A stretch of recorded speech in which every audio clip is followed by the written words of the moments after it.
সবাই যখন চেয়েছিল যে আমি কথা বলি, তখন যৌক্তিকভাবে কোটা সংস্কার হবে সেটা, বা কোটা সংস্কার হতে যাচ্ছে এটা পরিষ্কারভাবে বোঝা যাচ্ছিল, বা আমার কাছে মনে হচ্ছিল যে কোটা সংস্কার হয়তো বা হবে।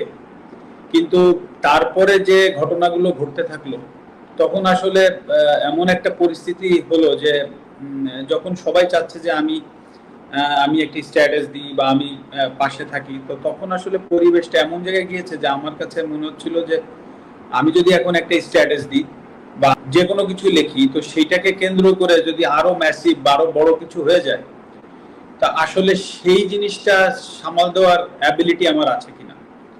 তো সবকিছু মিলিয়ে আসলে ঘটনাগুলো এত দ্রুত ঘটেছে, তো আমার পক্ষে সম্ভব হয়নি, তবে আমি চেষ্টা করিনি সেটা না।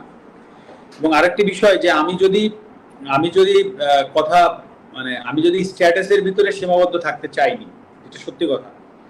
মানে আমি চেয়েছিলাম স্টুডেন্টদের সাথে কথা বলতে, বা আমি চেয়েছিলাম যে তাদের সাথে আলোচনার মাধ্যমে কিছু করা যায় কিনা।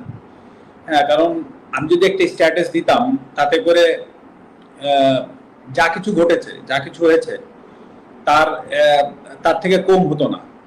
বরঞ্চ আমার সার্বিকভাবে আমার যে ভয়টা কাজ করছিল যে আমার স্ট্যাটাসের কারণে বা আমার কোনো একটা ভুল পদক্ষেপের কারণে যদি জিনিসটা আরো বড় হয়ে যায়, তখন সেটা সামাল দেওয়ার আমার ক্ষমতা, মানে খেলোয়াড় মাশরাফির সাথে কথা বলছেন, কোনো রাজনৈতিক বিষয় নাই।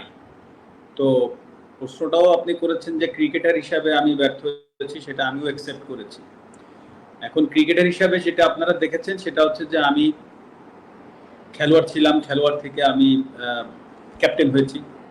তো ক্যাপ্টেন হওয়ার পরে খুব স্বাভাবিকভাবেই আমি, যদি ভালো হয় হয়তো বা অনেক সময় আমাকে যেতে হয়নি প্রেস কনফারেন্সে, বা আমাকে যদি কেউ ম্যান অফ দি ম্যাচ হয় তারা গিয়েছে। তো ম্যাচ যখন